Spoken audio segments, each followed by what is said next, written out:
potentiellement je peux déborder un peu sur mon temps, mais sachez que habituellement cette présentation, c'est une formation que je donne et qui peut s'étaler sur 3 heures, voire sur un temps infini, parce que la communication c'est ma passion et aussi mon travail. Mais donc ça c'est une formation que d'habitude je donne sur 3 heures. Donc je vais essayer en un quart d'heure de vous donner plutôt quelques grands points importants et j'en profite pour faire de la publicité pour le C10 avec qui je ferai des formations les 18 et 19 juin et avec qui parfois je fais d'autres formations. Là, il y avait des élus de la région Centre-Val de Loire qui voulaient une formation sur la communication. Et donc, avec plaisir, si dans le futur, vous voulez me retrouver sur une formation plus longue. Et voilà, donc là, je vais faire en beaucoup plus court cette formation que je fais d'habitude en plus longue. Euh, et alors, faut juste que voilà. Donc normalement, j'ai 3 parties. Là, je vais me concentrer sur la partie 1, sur des moyens limités, mais des moyens quand même, et comment, en gros, optimiser les moyens qu'on a quand on est dans l'opposition. Euh, bon, moi, pour me présenter vite fait, je suis élue écologiste à Boulogne-Billancourt depuis 2020 dans l'opposition.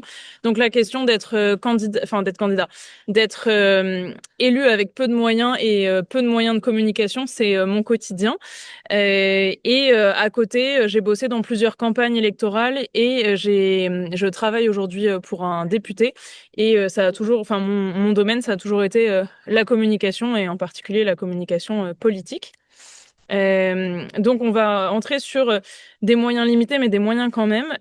Si vous êtes des élus dans la majorité, j'espère que vous avez conscience de l'immensité des moyens que vous avez. Parce que si on regarde en gros les moyens des élus VS de la Majo VS ceux des élus d'opposition, il y a vraiment une grande inégalité. Et donc je vais essayer de vous présenter un peu bah voilà la différence de statut et de confort qu'on peut avoir des deux côtés, mais aussi comment on peut optimiser les moyens que nous on a en tant qu'élus. Et à côté de ça, quels autres espaces ils existent, quels autres espaces existent et quels autres modes de communication on peut déployer quand on est élu avec peu de moyens. En gros, si on fait une petite comparaison pour se rendre compte de la différence de moyens entre l'opposition et la majorité, dans la majorité, il y a souvent un journal municipal, des panneaux d'affichage dans la ville, le site internet de la ville, les réseaux sociaux de la ville et un accès plus facile à la presse. Quand on est dans l'opposition, on a au mieux une petite tribune dans le journal municipal. On peut avoir son propre site internet, mais le site internet de la ville relaie pas nos actualités et nos propres réseaux. Une difficulté qui s'ajoute à ça, c'est qu'en fait, quand on est dans la majorité, on représente l'institution. Et même si c'est pas Valérie Pécresse qui dit regardez ce que j'ai fait de bien, en fait, le compte de la région, officiellement le compte de la région Île-de-France, va être suivi par des gens, pas forcément pro Valérie Pécresse, mais parce que c'est aussi le diffuseur officiel des informations. Et du coup, juste pour comparer, l'Instagram du réseau Île-de-France, il a 72 000 abonnés quand le compte du pôle écologiste, qui est celui dans lequel Jean-Luc siège, par exemple, n'a que 546 followers. C'est pas une critique, mais c'est juste pour dire que les élus dans la majorité, ils possèdent la force de frappe de communication, entre guillemets, officielle. Et on va plus facilement s'abonner à eux. Et donc, on lutte vraiment pas du tout avec les mêmes moyens. Et donc, c'est normal que ce soit dur quand on est dans l'opposition. Les moyens qu'ont la majorité, c'est aussi un service de communication qui est payé pour ça. Il y a des gens qui, à plein temps, font le journal, font la communication, font le service presse. Quand on est dans l'opposition, parfois, on a des salariés à la région ou au département, mais parfois, on n'a ni salariés ni moyens et du temps limité. Et j'avais mis en lien, je vous enverrai le PowerPoint, mais si vous voulez aller consulter, par exemple, le journal de la région Île-de-France ou le journal de Boulogne, c'est des dizaines et des dizaines de pages qui ne sont pas forcément à la gloire de Valérie Pécresse ou de mon maire Pierre-Christophe Baguet, mais qui racontent à quel point toute l'action est géniale et donc ça fait une force de com incomparable. Donc on va faire, une fois qu'on a été un peu déprimé par ce constat, je vais vous dire en quelques mots comment optimiser les moyens qu'on a en tant qu'élu. Déjà, la tribune qui existe, et désolé, je vais un peu critiquer la communication du groupe Île-de-France, mais c'est pas une critique méchante. Mais par exemple, quand on a une tribune dans le journal, il faut qu'on nous identifie. Et quand elle est super courte, moi j'incite à ce que cette tribune amène les gens à nous suivre sur un autre espace que juste sur cette tribune très très courte. Pour illustrer le fait que la tribune, on doit nous identifier, ça paraît évident. Mais en fait, souvent, quand on est candidat écologiste quelque part, après on siège dans un groupe qui va s'appeler autre chose que les écologistes. Mais pour les gens qui ont voté pour nous, c'est pas forcément évident quel groupe au sein de telle institution et à quel parti. Et je vous donne l'exemple, en gros, de la page réservée à l'opposition dans le journal de la région. Donc, vous avez les tribunes de l'expression des oppositions. Le Rassemblement national, on voit tout de suite que c'est le Rassemblement national parce qu'il s'appelle Rassemblement national Île-de-France. Majorité présidentielle, on peut supposer du coup que ce sont les macronistes, mais leur logo correspond à rien de spécial qui est connu. Et là où je voulais attirer l'attention aussi, c'est que il y a d'un côté le groupe socialiste, écologiste et radical et à côté le pôle écologiste. Il y a une époque, les écolos, on avait ce grand projet de créer le pôle écologiste et c'était l'époque où les élus régionaux ont été élus à la région. Mais depuis, le pôle écologiste, c'est pas forcément évident ce que c'est pour les gens. Et ce logo, moi je suis militante écolo en Île-de-France, je sais que c'est le logo des élus écologistes de la région, mais la plupart des gens le savent pas forcément. Enfin, moi j'ai remarqué ça parce que mon père, qui est aussi francilien, me parlait de la tribune des écolos d'Île-de-France en me parlant en fait de la tribune du groupe socialiste, écologiste et radical. Et pour montrer un autre exemple, euh, nous les écolos à Boulogne, on s'appelle juste du coup les écologistes. L'idée, c'est de dire si vous avez une tribune, un terrasse, faites en sorte que ce soit le plus facile possible pour les gens d'identifier qui vous êtes. Et c'est pas un problème juste des écolos, spécialement à la région Île-de-France, c'est en fait partout. Les socialistes à Boulogne, ils font pareil, ils s'appellent écologistes et social. En fait, dans tous les endroits, souvent on a le nez, et c'est un truc que je redirai plus tard dans mon PowerPoint, mais on a le nez dans les informations qui nous concernent, et beaucoup de choses, beaucoup de termes qu'on utilise nous paraissent extrêmement clairs et évidents, alors qu'en fait, les gens à qui on s'adresse, il faut qu'ils puissent comprendre vite en ne feuilletant qu'une seule fois le journal ou en s'intéressant qu'une fois à notre contenu. Et donc essayer de répéter au plus simple de qui on est. Et si on est les écologistes, bim, les écologistes. Ou alors Alliance de la gauche et des écologistes. Enfin voilà. Euh, Autre chose, nous, notre tribune, elle fait plus que 294 caractères. Donc c'est extrêmement petit. Et depuis qu'elle fait plus que 214 caractères, c'était l'autre conseil que je donnais pour optimiser la tribune. Un, être bien identifié. Deuxième chose, essayer de ramener les gens vers un autre espace à nous sur lequel on peut mettre plus d'informations. Par exemple, nous, à la fin de notre tribune, en gros, on écrit le début de la tribune et on met tout le temps suite sur lesécologistes-boulogne-billancourt.fr. Notre but étant que le plus de gens possible soient amenés à consulter notre site des élus d'opposition et accès à de l'information qui dépend uniquement de nous et pas uniquement du bon vouloir de la mairie, notamment parce qu'il arrive que notre tribune soit censurée quand on évoque des sujets qui ne plaisent pas. Il y avait écrit tribune non transmise dans les délais. Et pour ça, il est d'autant plus important pour nous qu'à chaque fois qu'on mette notre tribune, il y ait notre adresse mail aussi en bas et un site internet pour qu'on puisse être contacté et retrouvé facilement par les gens. Sachant que nous, on peut nous contacter ni sur le site de la mairie, ni avec une adresse mail qui serait la même que les élus quand quelqu'un est élu dans la majorité à Boulogne, il a une adresse mail nom-prénom @ville-boulogne-billancourt.fr. Quand on est élu dans l'opposition, ça n'existe pas. Et d'où l'importance d'utiliser les espaces qui sont les plus diffusés. Ce qui est le plus lu de nous, c'est cette tribune, pour que les gens puissent nous contacter par la suite. L'autre pan de ce que vous pouvez faire en communication, c'est qu'il y a plein d'autres espaces à investir qui sont pas ceux que vous avez en tant qu'élu, qui sont ceux que n'importe qui peut avoir et qui peuvent permettre aux gens de vous suivre. Vous pouvez, alors c'est pas parce que vous êtes élu que d'un coup vous allez être trop fort en com et savoir faire tous ces trucs-là, mais toutes ces choses-là peuvent s'apprendre et de toute façon, je pense que si vous faites de la politique, vous avez constaté aussi que on apprend en faisant à chaque fois qu'une nouvelle situation se présente à nous et que beaucoup de délibérations sur lesquelles on est amené à voter, ben on apprend par soi-même en se débrouillant. Bah c'est pareil pour la com. Euh, et du coup, il y a des outils faciles pour faire tous ces trucs assez facilement. Les autres espaces qui sont à investir, il y a le fait d'avoir une newsletter, les différents réseaux sociaux, un site internet, une charte graphique et être facile à contacter. Et je vais revenir sur ces différents sujets, sachant que C'est une difficulté d'avoir autant d'outils différents à investir en même temps. Et je pense que pour tenir sur le long terme la communication du mandat, euh, il faut pas se fixer d'objectifs trop ambitieux et se dire que bien, c'est déjà assez bien. Souvent, on a un peu peur de tous les trucs qu'il y a à faire, on veut faire trop de trucs et en fait, au bout de 2 mois, on en a marre. Donc, du coup, il faut se mettre des objectifs tenables. Si une newsletter par mois, c'est trop, ben faites-en une tous les 3 mois et c'est pas grave tant que vous faites vivre une newsletter que les gens reçoivent. Vos réseaux sociaux, c'est pareil. Et le conseil que je donne pour tous les réseaux qu'on investit, il faut imaginer que en gros, vous pouvez pas décider d'utiliser un seul réseau social parce que chaque personne a un peu son réseau social favori. Imaginons que les jeunes ils soient que sur TikTok. Si un jour vous discutez avec des jeunes, ils vont vous dire ah bah je vous trouve comment sur TikTok ou je vous suis comment sur TikTok. Si moi je préfère Instagram, quand je vais rencontrer des acteurs politiques, je vais préférer les suivre sur Instagram.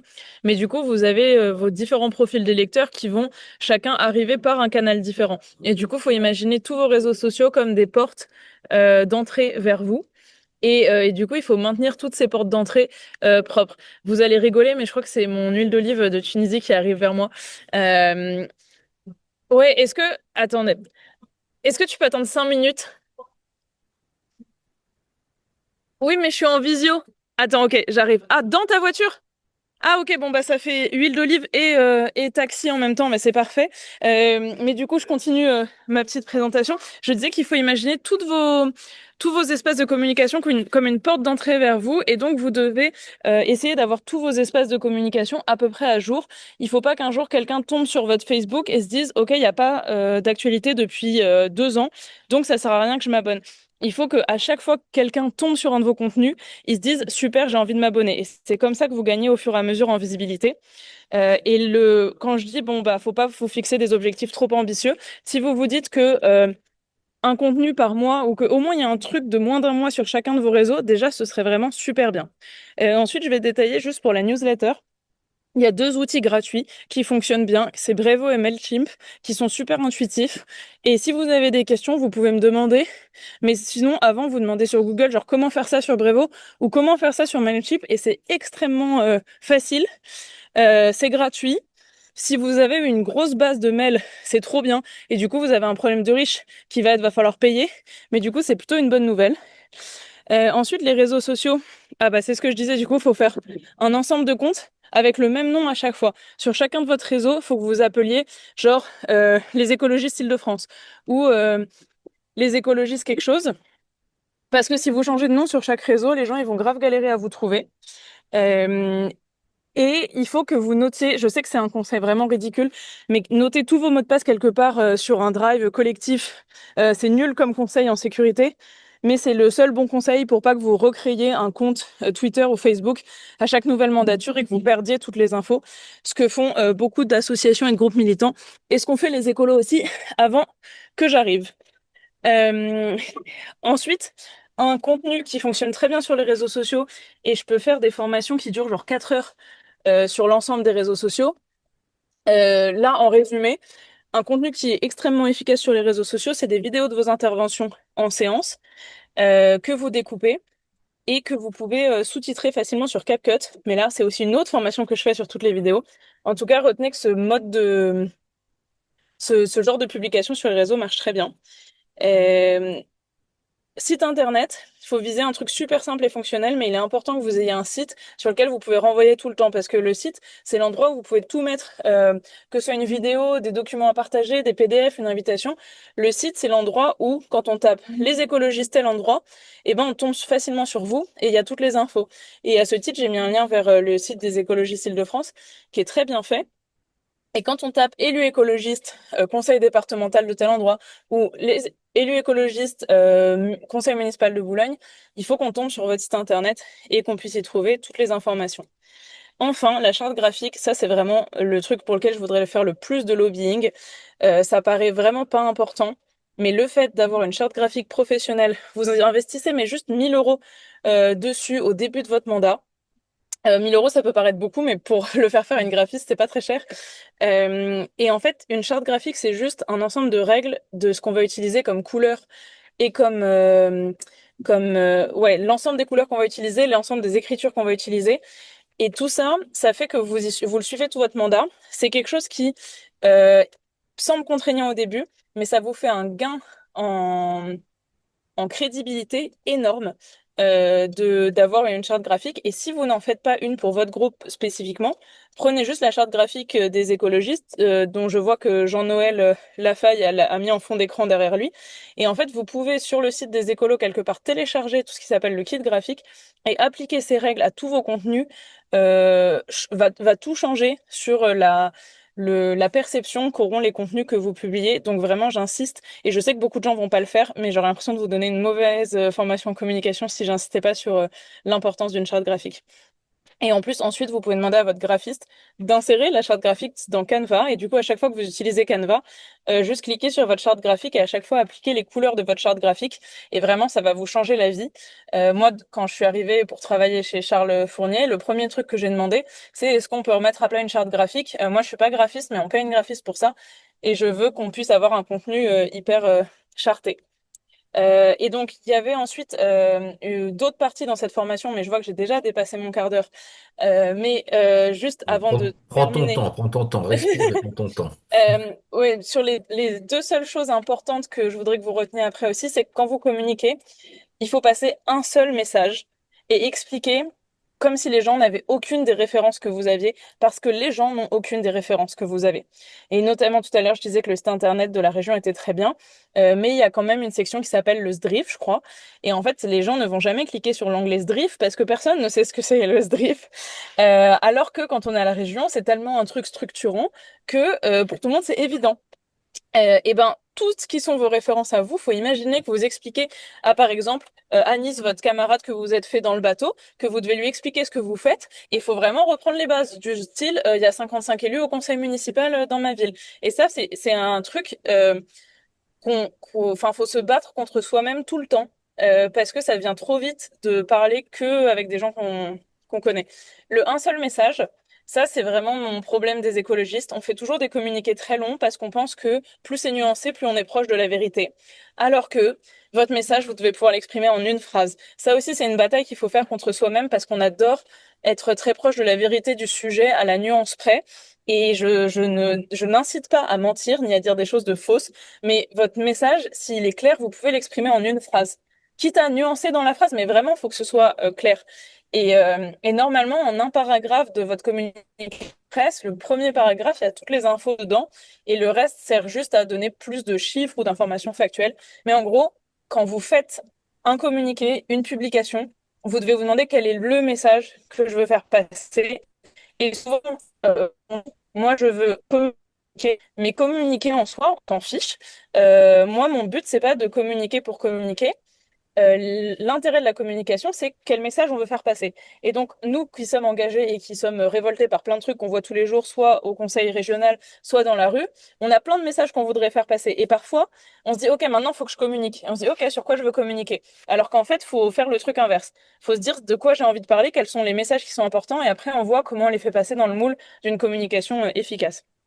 Et enfin, dernière chose que je disais tout à l'heure, faut toujours penser que les gens n'ont aucune idée de ce dont vous parlez, mais vraiment, il y a encore beaucoup de gens dans le monde qui ne connaissent pas Marine Tondelier. Tu connais Marine Tondelier? Non. Bon, voilà, tu vois, je lui ai Je même la pas connais demandé. de nom. Je la Ah, connais de nom. il la connaît de nom. Mais je veux dire, même notre écolo la plus connue, il y a des gens, ils savent pas qui c'est. Donc en fait, il faut tout expliquer. Et je pense que, ouais, ça c'est dans ma formation longue, mais en gros, euh, le il y a un truc souvent qu'on fait quand on est pris dans des polémiques ou quand on veut répondre à la majorité, c'est de faire un message en réponse à, en imaginant que tout le monde a lu le message initial et qu'on fait notre réponse.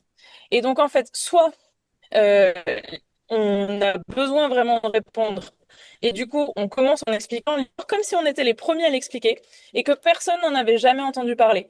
Donc en fait, moi chez moi, quand le maire racontait que moi il se mettait en avant parce que j'avais traumatisé la mort de son fils, etc., j'ai fait communiquer de ma part en racontant ce qui s'était passé en conseil municipal sans jamais commencer leur dit que gna gna gna. Vous avez sûrement entendu que gna gna gna. En fait, la plupart des gens mais voilà, j'arrive à la fin des grands principes. En tapant mon nom sur Internet, vous pouvez. Je suis sur n'importe quel réseau social et je réponds à toutes les questions. Donc, si vous avez besoin, privilégiez Instagram, mais je répondrai aux questions de communication parce que j'adore ça et je suivrai avec plaisir vos comptes d'élus pour leur donner de la visibilité et éventuellement vous faire des retours